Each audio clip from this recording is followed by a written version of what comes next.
Hello, we're sitting in the 1971 Volkswagen bus Sundial camper, and just a few things to go over here with the operation of the electronic fuel pump and so forth. When we turn the key on, we're going to get an audio alarm, and that's coming off of the oil light that's installed. I put that in there. And then when we start it, the generator light will stay on until you rev it just a little more, and that kicks in the fuel pump when the generator light goes out. It's got an electric fuel pump, and if for any reason that were to run out of fuel in the carburetors, maybe you let it idle with that light on, or if the carburetors had set for a month or something and were dry, the way to override it so that it can fill the carburetors is in the back in the engine compartment. I'm getting out the passenger door because there's trees on the other side. Okay. Got neighbors. Okay, so this is the place to look for the fuel pump. There's a micro switch that overrides the fuel pump, and it's right in here. And we're in the back of the bus here. In this wiring nest, there's a little micro switch that's right there. See what it looks like, and there's a button on this thing, and if I push that, it works even with the key off and everything. What that does is it overrides the safety circuit.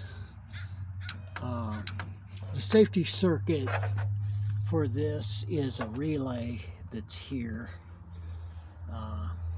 This also has a shut-off solenoid valve on it, which is here, that shuts off the fuel when the engine stops, so that you can't get any dripping in the carburetors into the engine overnight. One time that carburetor was leaking, and then the engine got gas in it and it wouldn't crank over the next morning. And these carburetors aren't supposed to leak through, but I had one that did. So I installed that as a security. It stops it. And other than that, this is very stock as far as the starting and all of that goes. Here's the number 2 spark plug here that I was concerned about when we built the engine, but it's holding up good. This is the bad thing about this.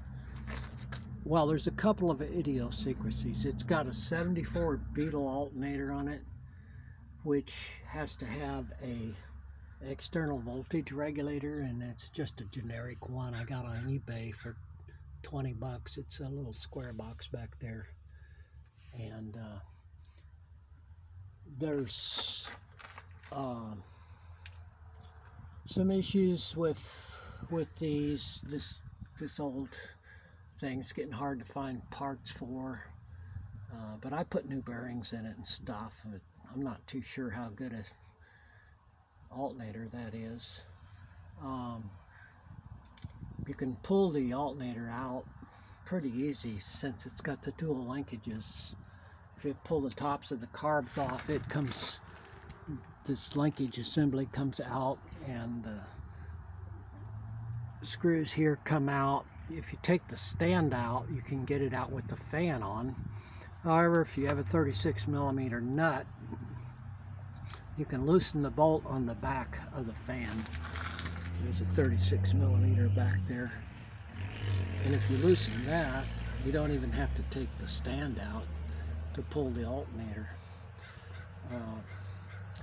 But one of the problems with these offset manifolds is all this wiring is in the way of that #1 spark plug, so it's real hard to get to.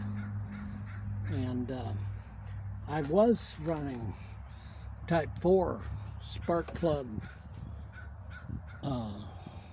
holders, you know, on here in the back, and that helped. I can't remember what I've got back there now, but probably just pull the carb and do the plugs with the carburetors gone, and go through those too when that time comes. This engine is pretty good. If you run the RPM up, it's gonna sling a little oil. Just the nature of the 74 stroke engine without any breather on it.